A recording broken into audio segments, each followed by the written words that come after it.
perdón. Tercer paso, acreditación, lo que se comentó en el primer panel. Acreditación, hay 2 carreras que la ley dice tienen que acreditarse, educación y medicina. Adelanto, el tema aquí es que es un tipo de acreditación, está el 90% de los programas, esos 700 que vimos ya acreditados, o 80, puedo estar exagerando, es una acreditación blanda, sin efectos reales sobre lo que importa. Y por último, y fíjense en esta diagonal, esto es lo que está creciendo y debiera ser así. Estamos en esta fase con el Ministerio de Educación construyendo estándares. ¿Qué debe saber hacer un profesor al egreso? Y en paralelo, no están ligadas las 2 cosas todavía, este examen voluntario de la llamada prueba inicia, al egreso, un test de conocimiento. La gran pregunta con esta evolución,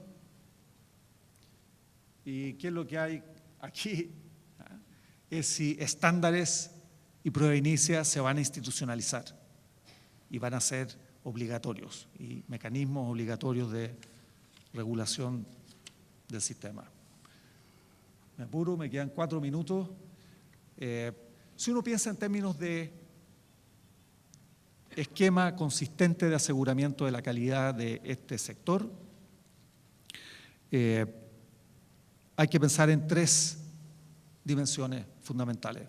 Este es un esquema de un experto de mucho reconocimiento mundial sobre el tema de formación inicial y estándares de formación de profesores, Lawrence Ingvarsson, a pesar de su nombre danés, un australiano, que estuvo asesorando al centro que yo coordino, que a su vez estaba elaborando estándares para el Ministerio de Educación de formación inicial de docentes en historia y en ciencias. Y Ingvarsson, cuando observó los números de la expansión de la matrícula y número de programas en Chile, nos dijo: oye, ustedes están trabajando muy consistentemente unos estándares que quieren, ojalá, que sean examinados obligatoriamente al final. Pero lo que ustedes me están mostrando es que tienen un problemazo en el primer eslabón de esto, porque no tienen políticas sobre selección. Al contrario, la evolución que ustedes me están mostrando es que si había algo de filtro hace 15, 10 años, eso ya no existen, y hay una interrogante grande de si es posible un programa educativo tenga la capacidad de transformar esta base precaria en su capital educacional, cultural de origen, en un profesor como el que ustedes aspiran. Así que gran interrogación sobre esto, donde hoy día las políticas no tienen nada, y también un signo de interrogación sobre esta acreditación blanda, donde la pregunta fundamental es: ¿cómo es que la acreditación no vincula lo que las instituciones hacen con las características de sus egresados y sus competencias? Nuestros sistemas de acreditación no hacen esa vinculación y es sorprendente que no pensemos que una acreditación real y efectiva no la haga y no haga sistema entre estas 2 dimensiones críticas del tema.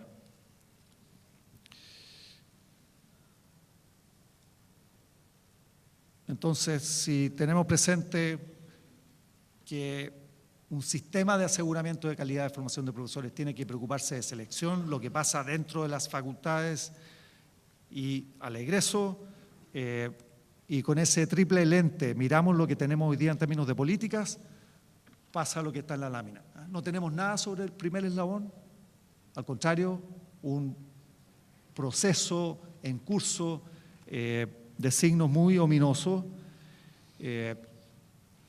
Respecto al segundo componente, nuestro sistema de acreditación le falta un eslabón crítico, que es qué pasa con los egresados y cómo los datos sobre egresados retroalimentan lo que ofrecen los currículos y las prácticas, los procesos formativos del caso. Y por último, respecto al tercer eslabón, donde sí ha habido inversión, energía y procesos de construcción en los últimos años, la gran pregunta es si eso se va a institucionalizar o no.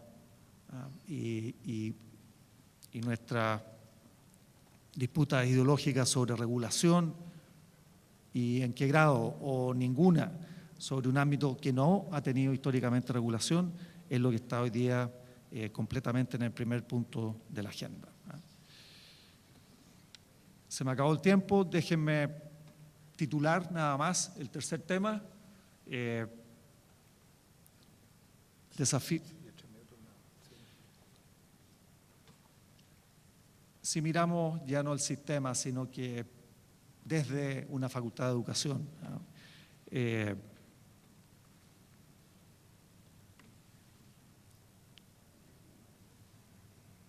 Yo creo que eso es una forma, lo que están viendo en la lámina, de rotular los grandes temas pendientes, ¿no? Hay un tema grande sobre el ingreso, ¿no? Y esta explosión de los números nos está diciendo y qué debe hacer el sistema, ¿no? Y las instituciones al respecto. Hay dos bienes en juego aquí. Uno es movilidad social, movilidad educativa, la celebración de 7 de cada 10 alumnos primera generación en la educación superior y lo que se sigue de eso. Y hay otro bien en juego que es el futuro de la calidad del sistema escolar, ¿no?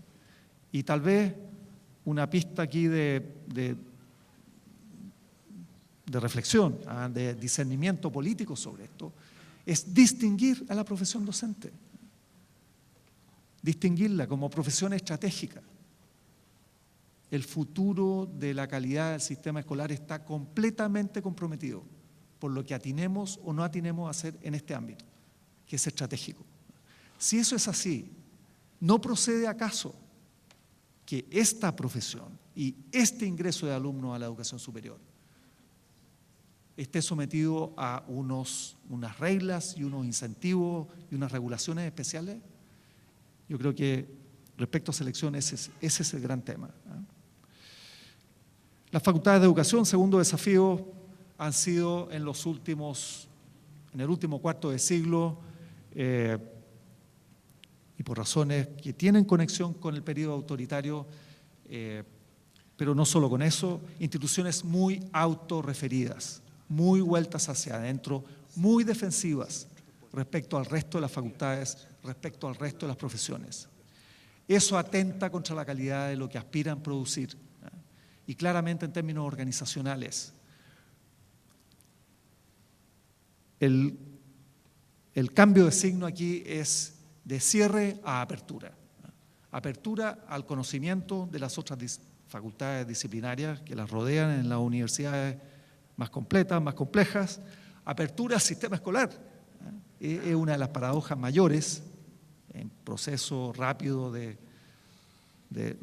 resolución, el que por largos periodos, ¿no?, las facultades de educación hayan funcionado sin mayor preocupación, sin mayor conexión con el quehacer del sistema escolar, ¿no? Una paradoja que clama por su despeje, ¿no?, y resolución.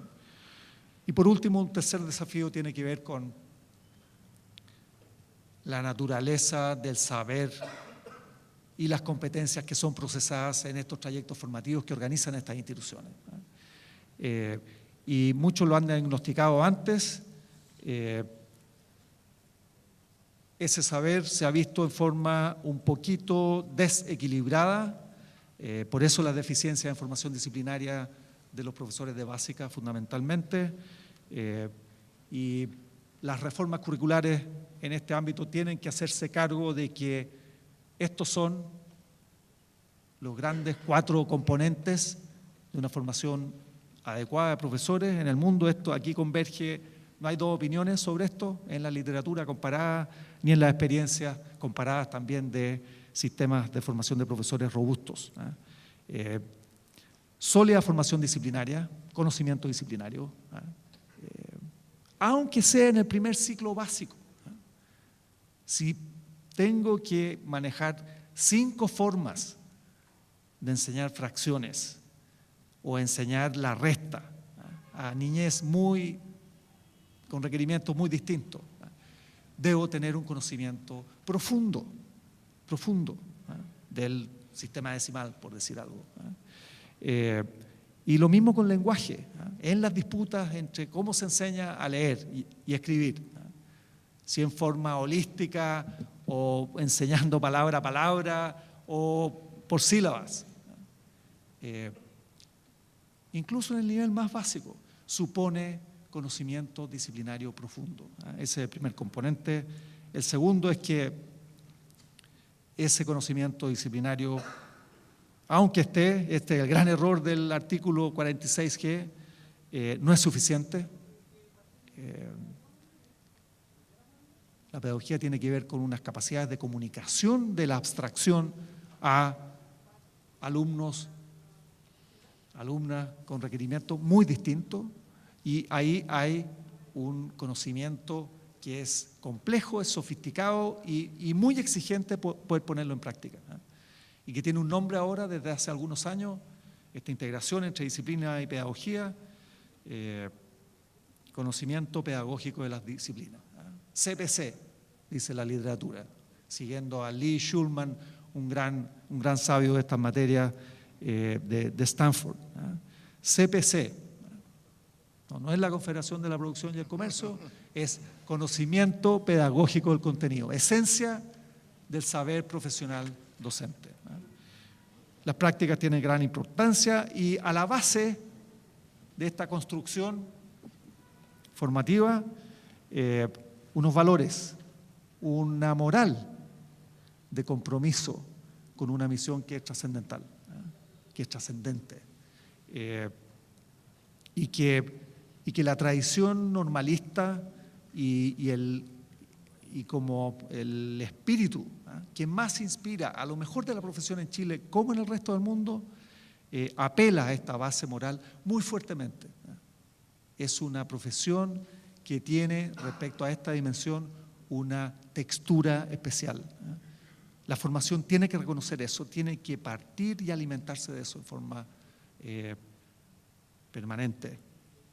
Y aquí hay una dimensión respecto a este panorama amplio y históricamente fundado que levantaba Juan Eduardo, de mucha importancia. Esta ética, esta base moral de la profesión tiene todo que ver con ciudadanía, todo que ver con una noción del sujeto, de la persona, compleja e inspirada por mucho más dimensiones que las de cliente, y que suponen en el contexto actual un trabajo casi contra la corriente de la cultura. Lo dejo hasta ahí, se acabó el tiempo. Desafíos organizacionales y curriculares entonces enormes en un sector estratégico. Muchas gracias.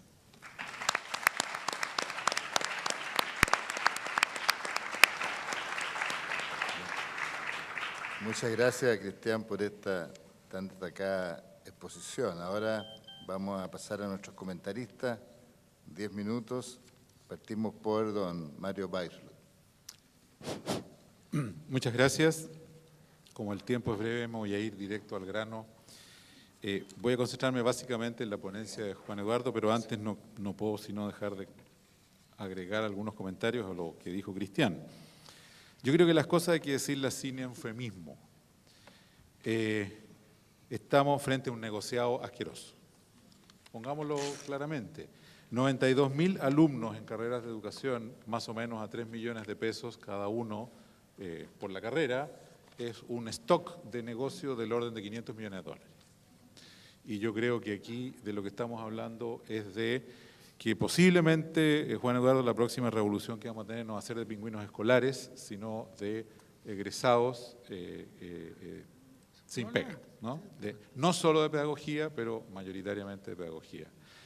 El grado de escándalo del sistema universitario chileno desregulado es una cuestión, a mi juicio y a juicio de Educación 2020, intolerable, ¿no? O sea, lo estoy poniendo simplemente un pequeño acento en cosas que creo que tú has dicho con mucha claridad.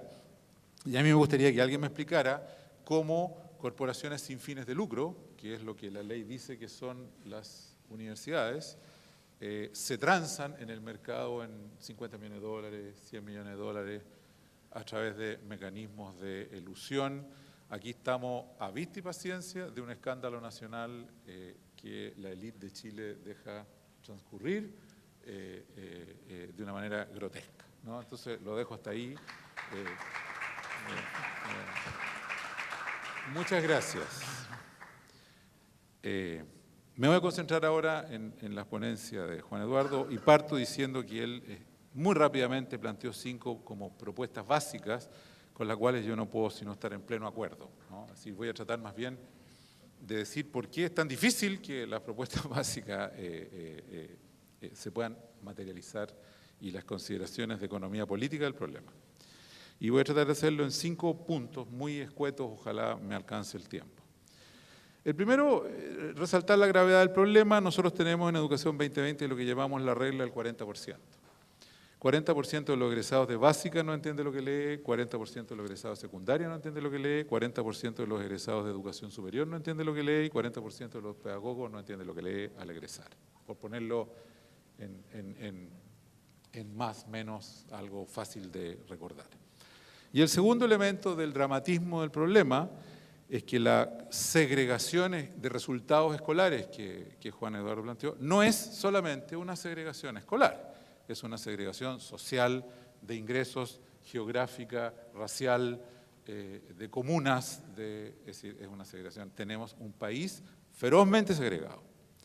Ahora, existe una gran discusión de que qué viene primero, si la segregación social o la segregación educativa. Obviamente, en sistemas complejos, la respuesta es que ambas van de la mano.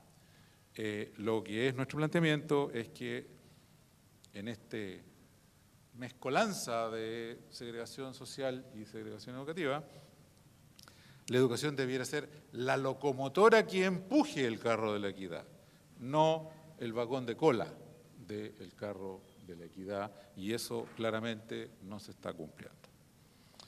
Mi segundo punto es que Chile, y no voy a entrar a decir si la izquierda, la derecha, el gobierno de Eduardo Frei Padre, la concertación, el gobierno militar, Chile ha cometido graves errores de política pública en materia de educación y los voy a sintetizar en 2, pero podría extenderme toda la ponencia en eso.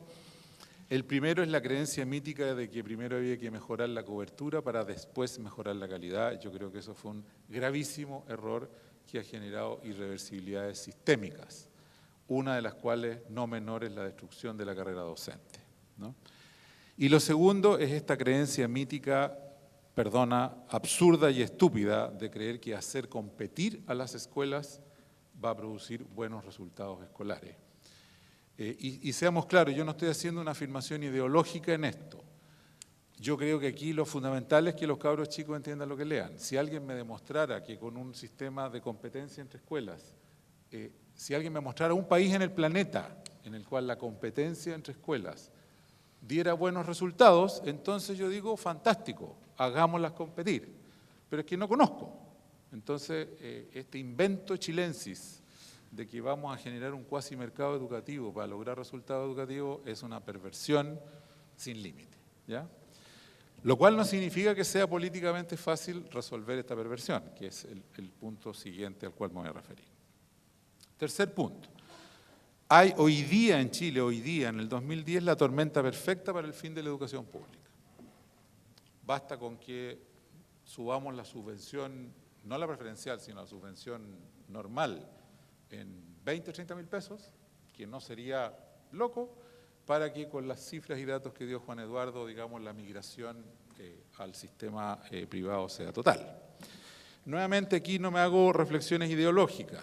Si alguien me dijera que con pura educación particular subvencionada vamos a lograr educar a los cabros, esa es mi meta, no tengo problema. El problema es que primero que nada aquí hay un grave mito. y el mito es de que la educación particular subvencionada es mejor que la municipal. Esto es un mito instalado por la prensa en Chile, y es un mito que todas las publicaciones y estudios han demostrado que es un mito, en el sentido de que si uno toma el estrato de escuelas con 90% de vulnerabilidad, por decir algo, y le mide el promedio CIMSE a las escuelas particulares subvencionadas y las municipales, el promedio es idéntico. Si uno toma el estrato de 80% de vulnerabilidad, el promedio CIMSE es idéntico. Entonces aquí lo que ha habido es una especie de conspiración periodística, con ciertos argumentos de que los promedios, no sé qué, para demostrar que la educación particular subvencionada es mejor. No lo es, está instalado el mito. Pero por último, me pregunto, bueno, ¿y por qué no? Sí. Supongamos que, ok, que el sistema particular subvencionado es el que nos va a resolver lo que es lo que importa, y es que los chicos entiendan lo que lean. El punto es que yo creo que la destrucción de la educación pública, que yo la veo como un asunto más o menos inminente, tiene dos amenazas graves a la República. No quiero sonar rimbombante, pero son dos amenazas graves a la República, ¿no? El primero es que las escuelas públicas solían ser el único mecanismo posible de integración social. Yo estudié en el Liceo José Victorino Lastarria, público, en el cual convivían, era un lugar de convivencia de clase media, alta, baja, súper baja, la que ustedes tengan. Ese lugar de convivencia hoy día ya desapareció. Y el segundo, voy a recurrir a una exageración didáctica, es en este sistema de mercado particular subvencionado, ¿qué pasaría si mañana, voy a exagerar, la secta Sun Moon Yun norteamericana decidiera invertir 3.000 millones de dólares en escuelas y comprarse todas las escuelas de Chile o el 60% de las escuelas de Chile, y resulta que tendríamos a un grupo ideológico religioso X manejando la educación de Chile? Entonces lo que estamos aquí de verdaderamente es que el lograr, ya no voy a decir rescatar la educación pública, sino que detener la caída en picada que tenemos de la educación pública, que hoy día, según nuestros datos, ya está en 37% de la matrícula, es un tema que ya no es un tema de chiste ni de juego, sino que es un tema de la República en Chile, ¿no? Pero ahora voy al qué hacer. Bueno, ¿y qué frente a este panoramita que tenemos, qué hacer? En Educación 2020 somos relativamente pragmáticos. No vemos que la disputa por el lucro o no lucro en la educación sea una disputa políticamente viable. No lo vemos. O sea, no vemos que en un país políticamente pareado, con sistema binominal y con la coalición de gobierno que hay, sea una discusión que tenga absolutamente ningún destino. En ese sentido somos realpolitik, ¿no? Entonces lo que estamos tratando de plantear es una especie de programa de emergencia, una especie de UTI para esta catástrofe que tenemos en el país. Y esta UTI, ¿cuántos minutos me quedan? No, 5 minutos más. 5 minutos. Esta UTI tiene cinco elementos, ¿no? El primero, directivos. Directivos escolares en las escuelas vulnerables. La evidencia que tenemos empírica de visitas, de estudios, de encuestas, es que un buen directivo con liderazgo, y creo que Pepe Weinstein sabe de esto 10 veces más que yo, sí hace diferencias. Tenemos escuelas en la región metropolitana, las hemos ido a ver, de 90% de vulnerabilidad. Todo igual, ceteris paribus, en que hay resultados de CIMSE decentes y resultados de CIMSE indecentes, y la única factor explicativo, no es ni el tamaño de la escuela, ni el esto, ni el otro, ni el demás allá, es que son directivos que se creen el cuento y que son capaces de motivar a sus profesores. Entonces, una vía rápida es inyectar directivos en las escuelas vulnerables, pero no directivos que den un examencito de conocimiento ni porquería, sino que son directivos que tienen que demostrar habilidades de liderazgo, de creerse el cuento y de que tienen como misión rescatar a esos niños. Y cuando los hemos visto, lo logran. Vengo llegando a Puerto Montt, La directora de la Escuela Valdivia, municipal, vulnerable, 90% de vulnerabilidad, 290 puntos de CIMSE. Pero vaya la directora, ¿no? Y con el mismo estatuto docente, la misma. Entonces, tema número 1, crucial en esta UTI es directivos escolares, lo cual no significa solamente formarlos, sino que la remuneración, el sistema de concursabilidad, poder retirar a los anteriores, es decir, el paquete es ahí sumamente urgente. El segundo es una mayor y mejor subvención preferencial. Cuando escuché el otro día por la radio que iba a haber subvención para la clase media, me dieron así como tiritones, así. Todavía no entiendo lo que significa, pero mayor y mejor subvención preferencial.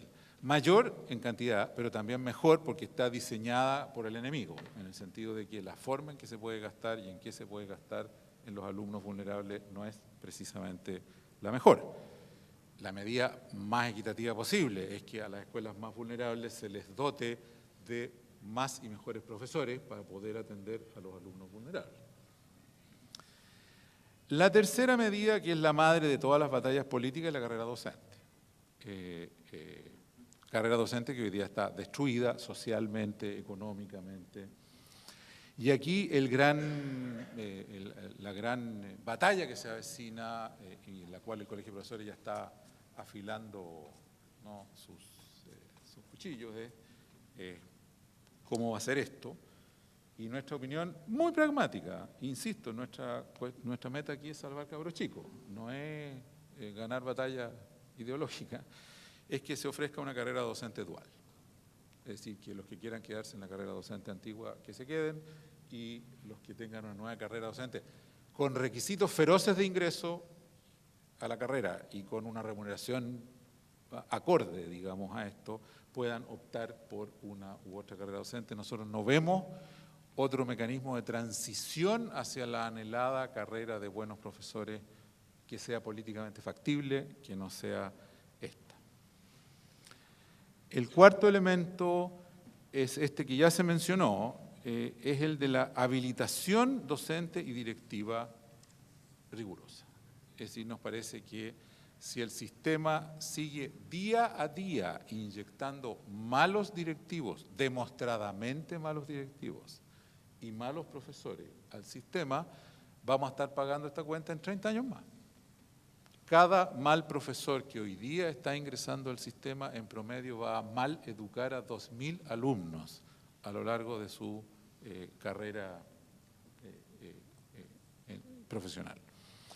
Por lo tanto, cualquier gasto, esfuerzo, fuerza política que se ponga en poner un sistema, ya no digamos para los que ya están, pero para habilitación de los que van a ingresar a la nueva carrera. Y bueno, ¿y qué es lo que hace un buen profesor? Bueno, no sé, Cristian sabe y Pepe sabe más que yo de eso, pero tienen que saber enseñar y tienen que saber lo que tienen que enseñar. O sea, no.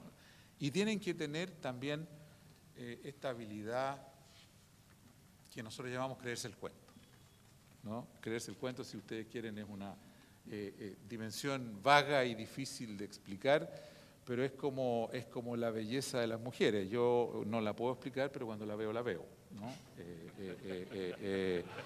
Esto es lo mismo. Entonces, la habilitación que nosotros ansiamos no es solamente una habilitación basada en dar examencitos de algún tipo, sino que alguien lo pueda parar delante de una audiencia de clases y que demuestre que es capaz de, como dice el poeta Yeats, poner fuego en la mirada de los alumnos, ¿no? Y por último, el quinto tema de esta UTI escolar es el foco en lectoescritura. Es decir, nosotros creemos que esta batalla se libra en la capacidad de lectura y lectoescritura de los chicos antes de cuarto básico. Y creemos que si hay alguna gran epopeya que debiera plantearse en este país, es que de aquí a 3, 4 años más no haya ningún cabro saliendo de cuarto básico que no entienda lo que lee, y creemos que esa es una propuesta perfectamente factible si hay la decisión política para hacerlo. Eso es. Gracias.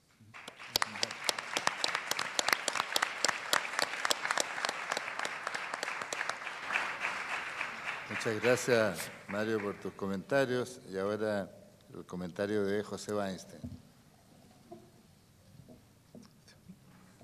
Yo voy a tratar de ser breve y remitirme un poco a las dos exposiciones que se hicieron y solamente complementarlas con algunos puntos. Lo primero sobre el tema del relato histórico que hace Juan Eduardo y los puntos que hace. Yo no tengo ninguna objeción a ese relato histórico, sin embargo me gustaría complementarlo con algunos pequeños puntos que sobre todo me nacen en la última fase que él identifica. La primera tiene que ver con en la centralidad de la expansión, que al final es el gran logro, ¿no es cierto? Juan Eduardo lo dice, aquí hay un derecho de mayores oportunidades educativas y lo que se constata en este largo ciclo de 70 años en que él revisa es que esa gran apertura de oportunidades sí se logró y se logró especialmente al final del ciclo.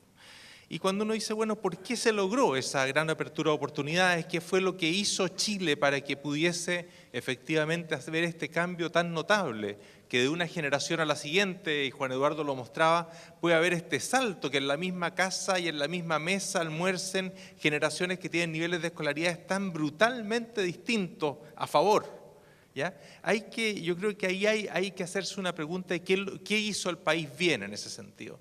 Y entre las cosas que hizo bien, yo creo el país fue hacer un esfuerzo nacional de recursos muy importante y también, usando esta expresión de los economistas, alinear los incentivos, es decir, poner un conjunto de herramientas que hacen que tener más alumnos y que los alumnos permanezcan en el sistema sea algo absolutamente apoyado y por lo tanto que hay un gran esfuerzo de los distintos actores por tenerlo. Y por el lado propiamente de las familias y de los alumnos, yo creo que aquí hay un impacto también social mayor. Yo creo que es imposible entender, por ejemplo, el aumento de todo lo que es la escolaridad en el ciclo medio en Chile si es que no se ve también la disminución de la pobreza. Es decir, el espectacular disminución de la pobreza que ha existido en Chile en los últimos 20 años tiene mucho que ver también con la disminución muy importante de la deserción escolar. Es decir, hay elementos que son propios del sistema educativo y un sistema educativo que se esfuerce y que tiene todos sus incentivos puestos para lograr atraer y retener alumnos y por otra parte hay una sociedad que está en mejores condiciones para poder hacer esa tarea y por ende que se logra. Y ahí hay un tema mayor. Ahora, el hecho de lograr estas mayores oportunidades educativas, lejos de llevar al conformismo, lo que llega es a un mayor deseo de tener más oportunidades educativas aún. Es decir, lo que ocurre en educación y quizás en muchas de las actividades humanas es que lejos de conformarse la persona por tener, por ejemplo, mucha más escolaridad que su padre y para qué decir de su abuelo, eso no le sirve. Lo que él quiere es, respecto de su generación y respecto de los otros grupos sociales, lograr efectivamente dar un salto muy importante y poder acceder hoy día a la educación superior. Y lo que se ha instalado en Chile hoy día es que logramos hacer efectivamente la gran y enorme transición por la cual Chile fue seleccionado el año 2009 como el país con mayor desarrollo humano de América Latina, de tener educación básica y media universalizada y sin embargo la aspiración hoy día es educación superior. Y la gente está frustrada si es que no accede a la educación superior. Es decir, lo que va generando la educación es un motor cada vez mayor a tener mayores niveles educativos y lo que se genera si no se logra es una enorme frustración. Y eso es lo que yo creo que estamos viendo. Entonces junto con el aumento de oportunidades hay también una exigencia mayor en el nivel superior. Creo que hay un elemento que también cambia y que tiene que ver más con la cultura de la educación o qué es lo que se entiende por educación. Y ahí creo que hay un cambio no estudiado y que creo que es básicamente los últimos 25 años, quizás menos, es de los últimos 15 años, y que tiene que ver con una suerte de visión simsizada, para inventar una palabra, de la educación. Es decir, creo que hemos estudiado poco el impacto de las mediciones y de la educación respecto de cómo vemos la educación y sus tareas. Y para ponerlo en una fórmula, para que se recuerde algo de esto, estoy diciendo simsizada, es decir que si uno mira para atrás, va a ver que en realidad los resultados del CIMSE recién fueron públicos el año 95 y recién fueron comparables el año 2000. Estamos hablando de 10 años, por lo tanto, con resultados comparables al CIMSE. Sin embargo, hoy día, el CIMSE es un sinónimo de la calidad de la educación. No hay nada que importe sino el CIMSE y este resultado en este test. Es como un enflaquecimiento, un empequeñecimiento de la tarea educativa, de la virtud de la educación brutal, y que fue pasando en paralelo a todo este fenómeno de expansión de la educación. Es decir, una educación que se expande, que abre nuevas oportunidades, que genera también nuevas frustraciones, pero que al mismo tiempo va viéndose cada vez más reducida desde el punto de vista de cómo se la comprende y cómo se la mira. Y creo que ahí hay un elemento muy importante. Y el último elemento que también creo que está y que tiene que estar en el relato histórico de lo que ha ido pasando es el creciente deterioro de la imagen social del maestro. Y esto está medido por encuestas, es decir, cuando uno ve las encuestas del año 96, del año 2000, del año 2003 y ahora, las mismas encuestas haciendo la misma pregunta respecto a cómo ven la sociedad a los maestros, uno puede ver que hay una caída en picada de cómo se ve a la profesión docente. Y ahí yo creo que hay una pregunta muy importante que hacerse, es decir, estos docentes cada vez más criticados por la sociedad, ¿qué posibilidad tienen de profesionalizarse y reivindicar bien su profesión? Si de alguna manera se los va culpabilizando de todo el deterioro o la nueva visión que hay respecto a la educación. Hay una vinculación, lo digo de otra manera, entre esta simsización de la educación y esta visión reduccionista con el hecho también de esta visión de los educadores cada vez más restringida y cada vez más exigiéndoles cuentas de una manera demasiado, a mi juicio, arbitraria y de alguna manera desresponsabilizada por parte de la sociedad. Eso respecto al relato histórico. Respecto a las medidas que aquí han salido profusamente, a mí solamente muy telegráficamente me gustaría insistir quizás en 3 cosas. La primera es que respecto a la situación actual, una cosa indispensable tiene que ver con la creación de un sistema de aseguramiento de la calidad de la educación. Es decir, esta institucionalidad que tenemos, prolífica y fecunda para generar nuevas oportunidades educativas, extraordinariamente débil y frágil para asegurar calidad de la educación, tiene que tener una nueva expresión institucional, que sea capaz de actuar con efectivamente la imposición de ciertos estándares educativos que todos los que proveen educación al sistema son capaces de cumplir y que tiene que actuar, por lo tanto, de una manera totalmente clara y fuerte al respecto. En ese sentido, se echa de menos un sector público, una capacidad regulatoria del sistema que sea capaz de hacerlo. Y cuando yo digo hacerlo, lo estoy diciendo tanto para el sector municipal como para el sector privado y particular subvencionado. Y aquí yo creo que hay un tema muy importante que a veces se confunde en el debate. Cuando se habla tanto de la educación sola municipal como si fuese la única que hay que regular. La educación particular subvencionada hay que regularla también. Lo que decía Mario respecto a la baja calidad que muchas de ellas tienen. Y cuando son sobre todo sostenedores muy pequeños, la calidad es miserable. Eso tiene que también tener un nivel de monitoreo y posibilidad de sanción de parte del Estado que hoy día no está presente. Por ende, yo creo que la construcción de ese sistema de aseguramiento de la calidad de la educación es algo tremendamente urgente. Y uno ve con pesar que la movilización de los pingüinos del año 2006, estamos al año 2010 y desde el punto de vista institucional estamos igual. Junto a eso, Cristian señalaba la enorme expansión de la educación superior en términos de las pedagogías y los esfuerzos que se están haciendo o que él visualiza respecto con políticas de prescripción y de alguna manera enrumbando ese barco y lograr que efectivamente tengamos buenos egresados de pedagogía, buenos profesores a futuro. Y eso es sin duda una tarea nacional enormemente importante que yo incluyo dentro de este tema de la regulación también. Es decir, cuáles son las medidas para hacerla. Pero inmediatamente surge el tema de decir, bueno, aunque eso ocurra, aunque logremos efectivamente tener muy buenos docentes al futuro, supongamos que esta reforma de la educación superior llega a buen puerto, se logre reducir la autonomía universitaria, se logre poner un examen de habilitación profesional, se logren poner estándares de salida, todo lo que de alguna manera se está diciendo, se evite este negociado que aquí se está hablando. aunque eso ocurra, vamos a tener recién, ¿no es cierto?, en 5 años más, optimistamente, ¿no es cierto?, esos nuevos docentes que queremos para la educación. Para que eso realmente sean mayoritarios en el sistema, se van a requerir 20 años más y 30 a 35 años para que realmente estén solo ellos en el sistema. Por lo tanto, ese es un camino extraordinariamente lento. No digo que no haya que hacerlo, el camino al futuro, pero cuando se discute este tema, hay que tener conciencia que eso tiene que ir acompañado de una acción muy fuerte de trabajo y de mejora con los actuales docentes. Son ellos los que hoy día están soportando el sistema. Son ellos los que tienen que tener mayores herramientas. Por lo tanto, hoy día actuar en la formación en servicio, trabajar con los actuales docentes, a mí me parece que es lo más importante que hay que realizar, en conjunto con esta tarea de futuro. Y ahí viene la pregunta, bueno, ¿y cómo se está haciendo eso? ¿Qué está ocurriendo en ese mundo?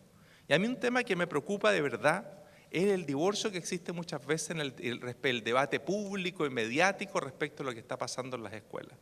A nosotros como Fundación Chile lo que nos toca es trabajar con escuelas pobres, trabajar con ellas, trabajar con los grupos docentes y vemos enormes procesos de cambio. Apreciamos que la ley CEP, la subvención escolar preferencial, es la política pública más importante que se ha puesto en marcha en una década sin ninguna duda y que está moviendo el sistema. Yo creo que es totalmente imposible entender este dato oculto que se señalaba de la mejora de los puntajes en CIMSE, en cuarto básico, en matemáticas y en ciencia, y el año pasado en lenguaje, significativamente por primera vez es la noticia más importante que ocurrió, sin ver que hay un esfuerzo de la SEP.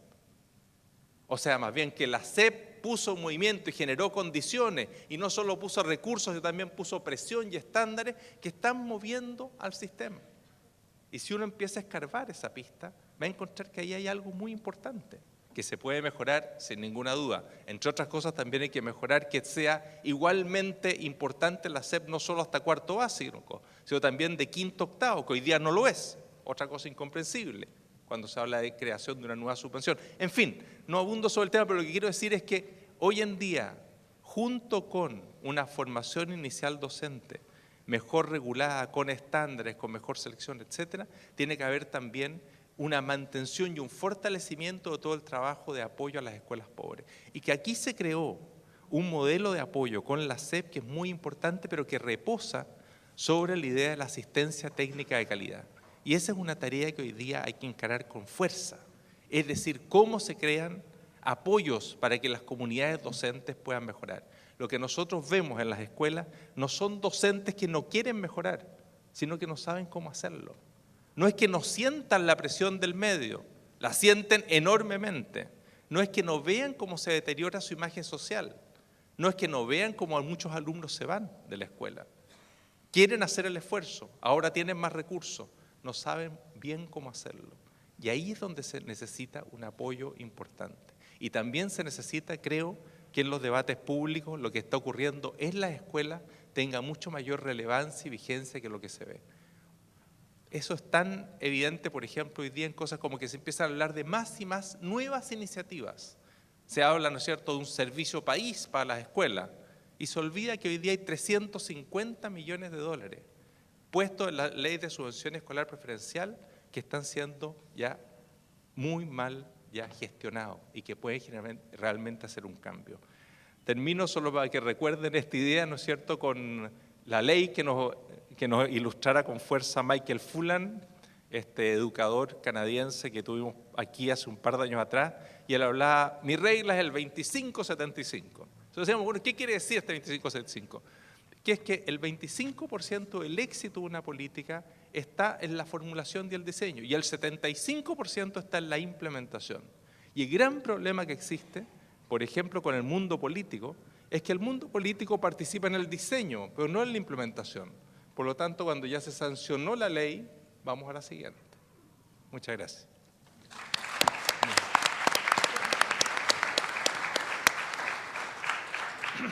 Muchas gracias, José, por tu comentario. Hemos tenido dos excelentes intervenciones y dos excelentes comentarios, dado, digamos, la premura de todos chilenos, españoles, por todo lo que todos sabemos. Vamos a por este caso omitir las preguntas, agradecer a los comentaristas y agradecer a los expositores. El tema es fundamental. El compromiso es que así como ayer entregamos 3 publicaciones, enteramos 12, esta publicación, con toda la riqueza de estos debates, va a salir lo antes posible. Y entonces les agradezco y vamos a pasar a una breve ceremonia inaugural en que pido que me puedan, de clausura, en la que pido que me acompañen Manuel Castells y Martín Carnoy, que han sido almas inspiradoras del foro y de este foro internacional. Manuel, Martín, si pueden acompañarnos.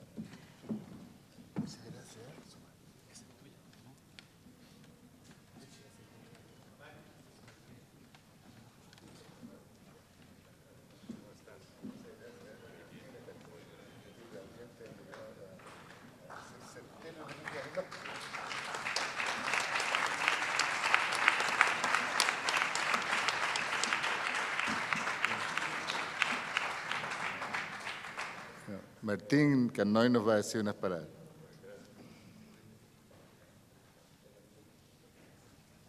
Manuel.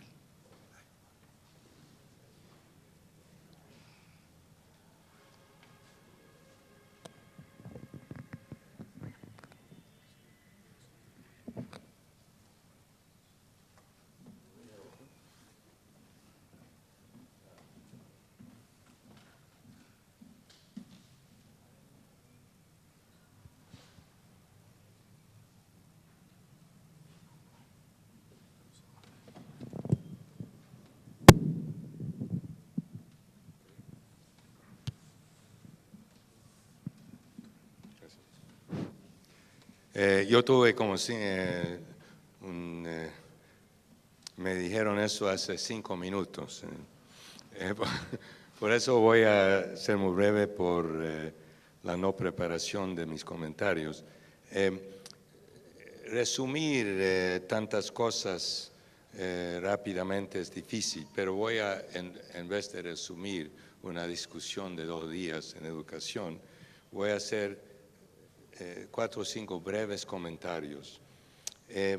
Para mí, la cosa interesante es que, como dijo ahora José Weinstein y yo dije al principio, que Chile, como otros países, aumenta los conocimientos en su población 99% por expansión de educación.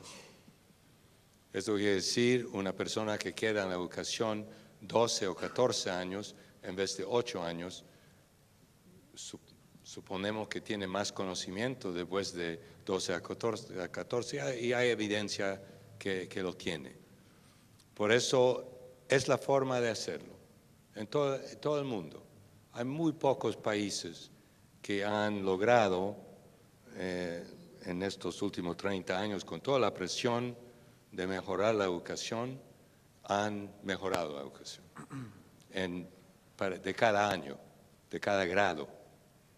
En general, han mejorado su fuerza de trabajo en términos de conocimientos y productividad, capital humano, por la expansión de educación. Y debo decir que Chile ha logrado una expansión de educación impresionante durante los últimos 30 años, como muchos otros países. Y pensamos que esto contribuye a la productividad de su fuerza de trabajo. Pero el problema es, como hemos oído hoy en otros lugares, otras sesiones, el problema es que esto no resuelve un problema que muchos países, sobre todo en América Latina, también tienen, que no resuelve el problema de desigualdad. Y la desigualdad tiene implicaciones fuertes para el desarrollo del país.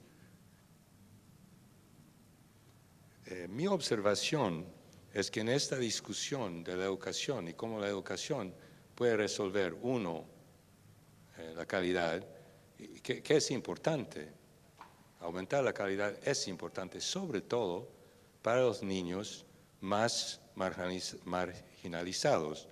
Muy importante.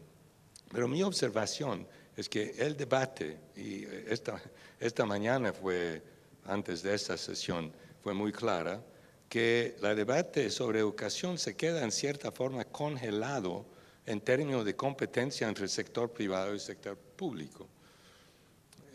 Y esto es el debate en Chile. Competencia, si la universidad privada, qué debe hacer la universidad, qué es el papel del privado, etc. Y yo creo que este debate es importante porque en general mi observación es que este debate es de que cómo reducir el costo público de la expansión. Por ejemplo, el financiamiento compartido contribuye enormemente a la desigualdad, pero es una fuente de fondos para el sector educativo para expandir la educación no al costo público, no al costo, digamos, del Estado, pero de la familia. Es una forma de poner impuestos en los que pueden pagar, con el costo que hay más desigualdad. Otra cosa que es importante, que no ha discutido, que hay mucha evidencia ahora que la desigualdad tiene un efecto muy interesante, desigualdad del ingreso, que los países con el mismo nivel de del PIB y más desigualdad de la distribución de ingreso, tiene desempeño de sus estudiantes en las pruebas internacionales significativamente más bajos. El mismo nivel de PIB, el mismo nivel de recursos. ¿Por qué? Es una pregunta que se debe discutir. No es claro por qué, pero esta discusión esta mañana, al fin de la mañana ahora, nos indica unas cosas interesantes y tiene implicaciones para la universidad también. Porque si es así, que Chile ha encontrado la forma de, aún más que los otros países, usar el sistema de educación de crear más desigualdad. Yo no digo que la desigualdad es peor ahora en Chile que hace 10 años, porque esto no es el hecho. El hecho es que poco a poco se disminuye. Pero yo dudo que esto tiene que hacer con el sistema de educación. Yo creo que esto tiene digamos, la distribución de otros recursos. Yo creo que la forma en que la educación actúa en Chile, como dice Juan Eduardo esta mañana, contribuye a más desigualdad en vez de menos, dado su nivel de desarrollo.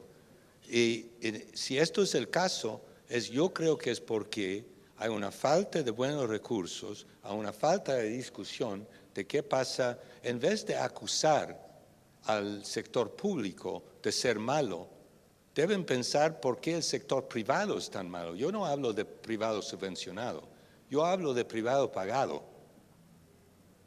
¿Por qué el sector privado pagado tiene desempeño tan bajo? No se puede acusar a las familias